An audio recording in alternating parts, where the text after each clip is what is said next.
नमस्कार। विविध विषयों के कार्यक्रम मेहता टॉक में आपका स्वागत है। पिछले 2 एपिसोड में मैंने विवरण दिया था पुलिस का रिमांड पर लेना, कस्टडी में लेना, जमानत, और आज एंटीसिपेटरी बेल क्या होता है, अग्रिम जमानत। अग्रिम जमानत किसे दी जाती है, अग्रिम जमानत कौन देता है, अग्रिम जमानत देने का प्रावधान क्या है, क्यों दिया जाता है। इसके पूर्व में एक बात और बता देना आवश्यक समझता हूँ कि अक्सर जब किसी व्यक्ति के ऊपर एफआईआर दर्ज होता है और वो नामी गिरामी रिनॉल्ड अपराधी क्रिमिनल है,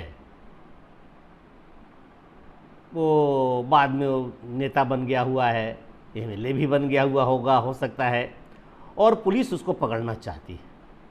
पुलिस चारों ओर जाल बिछा करके उसको पकड़ करके गिरफ्तार करके अदालत में ले जाना चाहती है, पुलिस स्टेशन में कस्टडी में लेना चाहती है। लेकिन वह अपराधी वो भाग भाग करके, दौड़ दौड़ करके, छुप छुप करके चाहता है कि सीधा अदालत में, कोर्ट में उपस्थित हो और वहाँ आत्मसमर्पण करे। तो इन दो चीज़ों से क्या फ़ायदा है। पुलिस चाहती है कि उसे वह गिरफ्तार करके कस्टडी में ले और उसके द्वारा अमुक अपराधी, कहा गया अपराधी, न्यायालय में उपस्थित किया जाए, और दूसरी ओर वह अपराधी पुलिस कस्टडी में नहीं जाना चाहता है, वह गिरफ्तार नहीं होना चाहता है, वह सीधा जैसे भी हो, दीवार फांद के हो, चारदीवारी फांद के हो, और वो घुस घास करके न्यायालय में, अदालत के कमरे में साक्षात न्यायाधीश महोदय के समक्ष उपस्थित होकर आत्मसमर्पण करना चाहता है।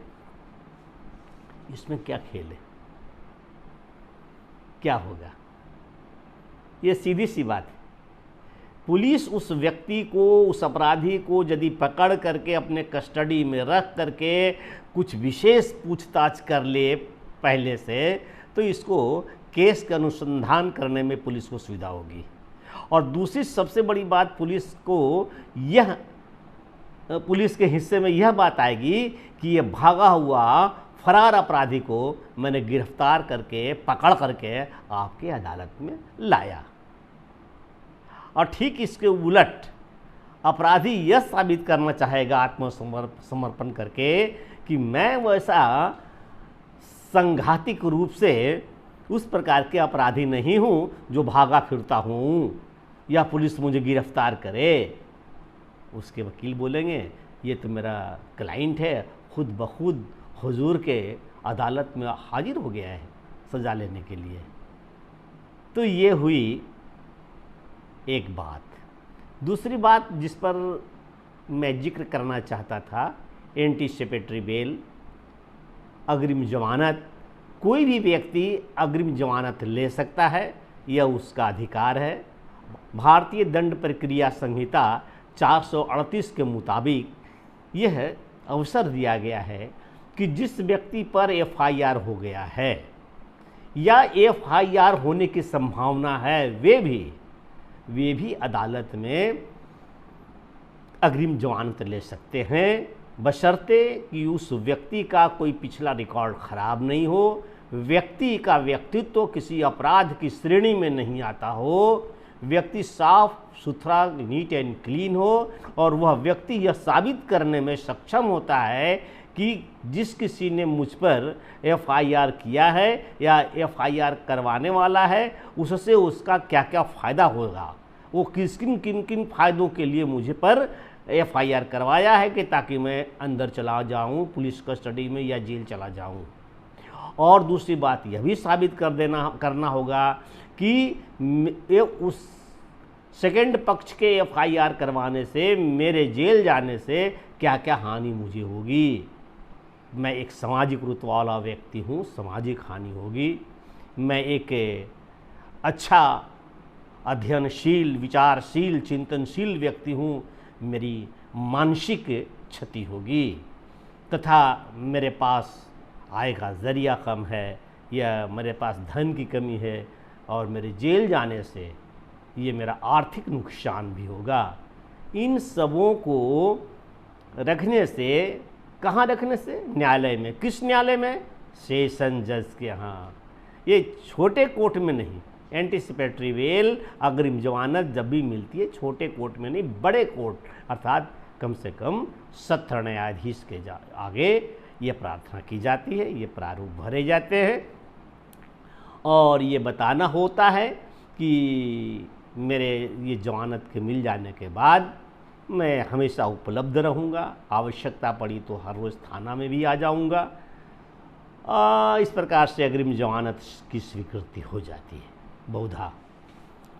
अब यह जमानत जो अग्रिम जमानत है तब तक के लिए है जब तक कि पुलिस की खोजबीन पूरी न हो जाए।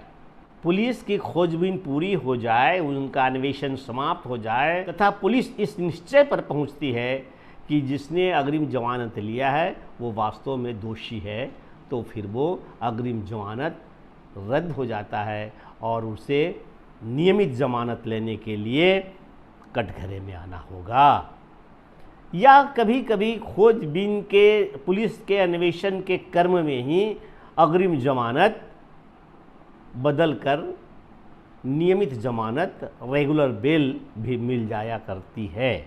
इस प्रकार के भी प्रावधान है जब पुलिस खोजबीन में बहुत देर करती हो तो। और अग्रिम जमानत में एक बात और है, अग्रिम जमानत लेने वाला व्यक्ति को उन्हें भी सूचित करना होता है, अदालत में हाजिर होनी होती है उनको, जिनने उन पर केस किया है। सेकंड पार्टी को उनको मालूम होना चाहिए कि हमारा जो जिस पर हमने अभियोग लगाया है तो वह अग्रिम जमानत के लिए कोर्ट में खड़ा है और मुझे जाके इसका विरोध करना है। और वो दोनों वकील इस काम को पूरा करते हैं और तब अग्रिम जमानत मिलती है। इस प्रकार से आशा है आप ये आज दो विषयों को समझ गए होंगे कि कैसे किसी केस में एक अभियुक्त भागा फिरता है आत्मसमर्पण करने के लिए और पुलिस उसके पीछे दौड़ते रहती है गिरफ्तार करके वह न्यायालय में प्रस्तुत करे। और दूसरी बात, ये अग्रिम जमानत क्या है, एंटीसिपेटरी बेल क्या है। आशा है आपको ये मेरा प्रस्तुति अच्छा लगा होगा।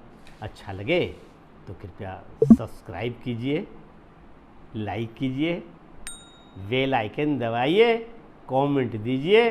नमस्कार, धन्यवाद।